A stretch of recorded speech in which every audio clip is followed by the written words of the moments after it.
அனைவருக்கும் அதியமான் குழுமத்தின் வணக்கம். நான் விஜயன். இந்த வீடியோவில் டிஎன்பிசி சார்ந்த ஒரு முக்கியமான தகவல் தான் பார்க்க போகிறோம். முக்கியமான தகவல் அப்படின்னா எல்லாருமே எக்ஸாம்ஸ் எப்போ வரும், என்னைக்கு நடக்கும், ஆனுவல் பிளானர் மாற்றுவாங்களா, சிலபஸ் எப்போ வரும் அப்படின்னு சொல்லிட்டு நிறைய கேள்விகள் கேட்டுட்ருக்கீங்க. ஸோ அதுக்கான ஒரு முக்கியமான தகவல் தான். முக்கியமான தகவல்னால் டிஎன்பிசி அஃபிஷியலாக இந்த நியூஸை சொல்லிடுச்சா அப்படின்னு கேட்டால் கிடையாது. டிஎன்பிசியில் இருக்கக்கூடிய உயர் அதிகாரி ஒருவர் தெரிவித்ததாக இந்த செய்தித்தாளில் வந்த ஒரு தகவல் தான் இது. சரிங்களா? இது எதற்காக அப்படின்னா, ஏற்கனவே நீங்கள் எக்ஸாம்ஸ்க்கு ப்ரிப்பேர் பண்ணிட்டு இருக்கீங்க அப்படின்னா, இல்லை இனிமேல் எக்ஸாம்ஸ்க்கு படிக்க போகிறீங்க அப்படின்னா இந்த தகவல் உங்களுக்கு நிச்சயமாக யூஸ்ஃபுல்லாக இருக்கும் அப்படிங்கிறது தான். உங்களுக்கு தேர்வுக்கு எவ்வளோ நாள் இருக்க போகுது, என்ன பண்ண போகிறோம் அப்படிங்கிறது எல்லாமே நீங்கள் பிளான் பண்ணுறதுக்கு ஒரு ஐடியா கொடுக்கறதுக்கு கண்டிப்பாக இந்த தகவல் உங்களுக்கு யூஸ்ஃபுல்லாக இருக்கும். சரிங்களா?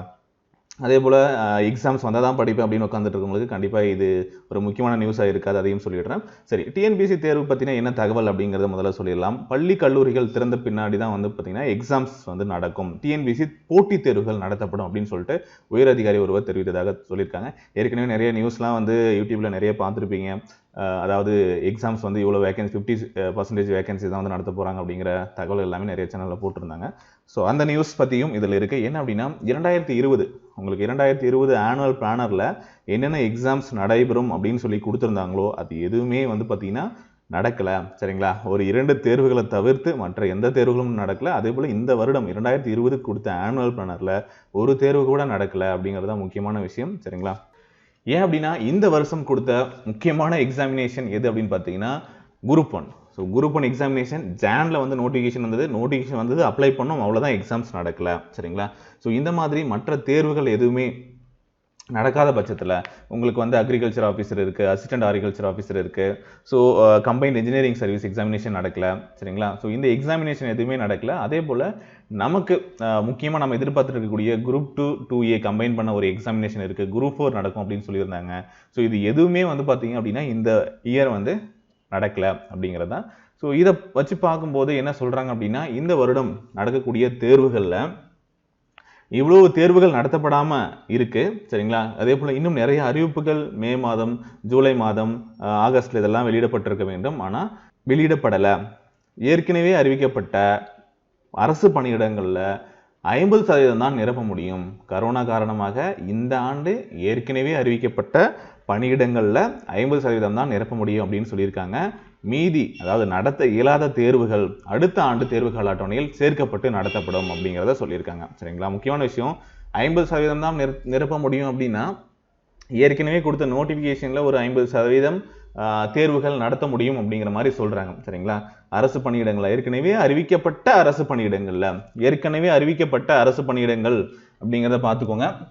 எவ்வளவு பணியிடங்கள் அறிவிச்சிருந்தாங்களோ அதில் 50% தான். சரிங்களா? அந்த எக்ஸாம்ஸில் 50%. முக்கியமான விஷயம். சரிங்களா? ரொம்ப கன்ஃபியூஸ் பண்ணிக்காதீங்க. அவங்க சொல்கிற வார்த்தைகள் ரொம்ப ரொம்ப முக்கியம்.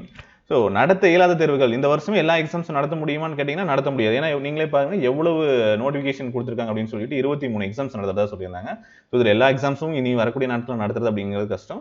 ஸோ நடத்த முடிந்த தேர்வுகளை இந்த இயர் நடத்திட்டு மீதி தேர்வுகளை அடுத்த ஆனுவல் பிளானர். ஸோ மறுபடியுமே பார்த்தீங்கன்னா புதிய ஆனுவல் பிளானர். ஸோ இந்த ஆனுவல் பிளானர் அப்படிங்கிறது 2020க்கு வந்திருக்கக்கூடிய ஆனுவல் பிளானர். இந்த மாதிரி ஒவ்வொரு வருஷமும் பார்த்தீங்க அப்படின்னா டிசம்பரோ ஜனவரியோ பார்த்தீங்கன்னா நோட்டிஃபிகேஷன் அவங்க கொடுப்பாங்க.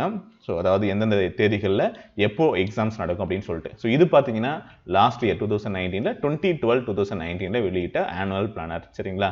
ஸோ இதே மாதிரி மறுபடியும் ஒரு ஆனுவல் பிளானர் கொடுப்பாங்க. அதில் எந்தெந்த தேதிகள், அதாவது எந்த மாதம் நோட்டிஃபிகேஷன் வரும், எப்பொழுது தேர்வுகள் நடத்தப்படும் அப்படிங்கிற மாதிரி ஒரு அறிவிப்பு நமக்கு கிடைக்கும். சரிங்களா? ஸோ அதில் இப்போ அதாவது 2020 வந்திருக்கக்கூடிய நோட்டிஃபிகேஷன், அதாவது வரவேண்டிய நோட்டிஃபிகேஷனையும் சேர்த்து அப்டேட் பண்ணி கொடுப்பாங்க அப்படிங்கிறது தான் அந்த நியூஸில் சொல்லியிருக்காங்க. சரிங்களா? பள்ளி கல்லூரிகள் திறந்தால் மட்டும்தான் தேர்வுகள் நடத்த முடியும். அதாவது ஏற்கனவே அறிவித்த தேர்வுகள்லையும் அந்த 50% தான் நிரப்ப முடியும்னு சொன்னாங்க இல்லையா, அதையுமே பார்த்தீங்கன்னா பள்ளி கல்லூரி திறந்தால் தான் நடத்த முடியும் அப்படின்னு சொல்லியிருக்காங்க. பள்ளி கல்லூரி எப்போ திறப்பாங்க அப்படிங்கிறது அதுக்கும் பதில் கிடையாது. சரிங்களா? ஸோ அது எப்போ திறப்பாங்க அப்படின்னு சொல்லிட்டு கூடிய விரைவில் அறிவிச்சா நம்ம இந்த தேர்வுகள் நடத்துறதை பற்றி சொல்லலாம். சரிங்களா? ஏற்கனவே டிஎன்பிஎஸ்சி எதுவுமே தெளிவான விளக்கங்கள் கொடுக்காது, குழப்பமாக வச்சுக்கிற மாதிரியே தான் எப்பயுமே அனௌன்ஸ்மெண்ட் வந்துட்டு இருக்கும். அது சார்ந்த தகவல்கள் நமக்கு கிடைச்சிட்டு இருக்கும். அஃபீஷியலாக நாங்கள் இதை பண்ண போகிறோம், இப்போ நடத்த போகிறோம், இப்போ நடத்துறதுக்கு வாய்ப்பு இல்லை அப்படிங்கிற மாதிரி ஒரு தகவலை கொடுக்கவே மாட்டாங்க. சிலபஸ் இன்னும் குரூப் 4 சிலபஸ் என்னன்னு கன்ஃபார்ம் பண்ண மாட்டாங்க. குரூப் 2க்கான சர்வே எடுத்தாங்க, அதுக்கான அப்டேட் எதுவும் கொடுக்க மாட்டாங்க. இந்த மாதிரி நிறைய விஷயங்கள் இருக்குது. இதையெல்லாம் தெளிவுபடுத்தாமலே இன்னும் போயிட்டு தான் இருக்குது. இப்போ அதோட சேர்த்து இதுவும் ஒன்றா நம்ம எடுத்துக்க வேண்டியதுதான்.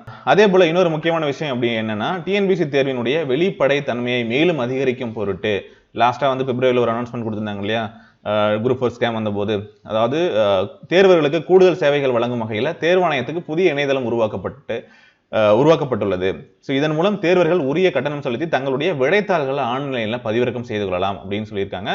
மேலும் பழைய தேர்வுகளின் கேள்வித்தாள்களும் இணையதளத்தில் இடம்பெறும். ஏற்கனவே இப்போ இருக்கக்கூடிய டிஎன்பிஎஸ்சி இணையதளத்திலே இந்த கொஸ்டின் பேப்பர்லாம் இருக்கு. ஸோ இதில் கூடுதலான விஷயம் என்ன அப்படின்னா, விடைத்தாள்களை பதிவிறக்கம் செய்து கொள்ளலாம் அப்படிங்கிறதும் சொல்லியிருக்காங்க. ஸோ இந்த மாதிரி ஒர்க்லாம் பண்ணிட்டு இருக்காங்கன்னு நினைக்கிறேன். பார்க்கலாம் சரிங்களா. ஸோ எக்ஸாம்ஸ் வந்து இப்போதைக்கு நடத்துறதுக்கான வாய்ப்புகள் இல்லை, பட் எக்ஸாம்ஸ் கண்டிப்பாக நடக்கும்.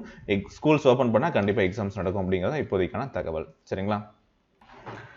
ஸோ எக்ஸாம்ஸுக்கு படிச்சுட்டு இருக்கக்கூடிய நண்பர்கள், நீங்கள் இல்லை இனிமேல் தான் படிக்க ஆரம்பிக்க போகிற நண்பர்கள் தொடர்ந்து படிச்சுட்டு இருங்க. அதுதான் முக்கியமான விஷயம். டிஎன்பிசி எக்ஸாம்ஸை பொறுத்த வரைக்கும் எக்ஸாம்ஸ் நோட்டிஃபிகேஷன் வந்தால் தான் படித்து பாஸ் பண்ண அப்படின்றதெல்லாம் முடியாது சரிங்களா. ரொம்ப நாள் ஒரு 6 மாதம் கடின உழைப்பு இருக்கணும். இல்லை 1 இயர் வந்து நீங்கள் படிச்சுட்டு இருக்கீங்க அப்படின்னா மட்டும்தான் வந்து பார்த்தீங்க அப்படின்னா அந்த சக்ஸஸ் கிடைக்கும் சரிங்களா. வந்ததுக்கப்புறம் பார்த்துக்கலாம் அப்படின்னு இருந்தீங்க அப்படின்னா, உங்களுக்கு முன்னாடி நிறைய பேர் படிச்சுட்டு இருக்காங்க, அவங்க கூட எல்லாம் காம்படிஷனுக்கு ரெடியாக இருக்கணும். புதியதாக படிக்க தொடங்குபவர்கள் நீங்களும் ஸ்டார்ட் பண்ணுங்கள். ஆல்ரெடி படிச்சுட்டு இருங்க, விடாமல் தொடர்ந்து படிச்சுட்டு வாங்க சரிங்களா. ஸோ டிஎன்பிசி படிக்கிறதுக்கான புத்தகம் நம்முடைய இணையதளத்தில் இருக்க வேணுன்றவங்க நீங்கள் ஆர்டர் பண்ணிக்கலாம். இல்லை 8681859181 அப்படிங்கிற நம்பருக்கு தொடர்பு கொள்ளுங்கள். நன்றி, வணக்கம்.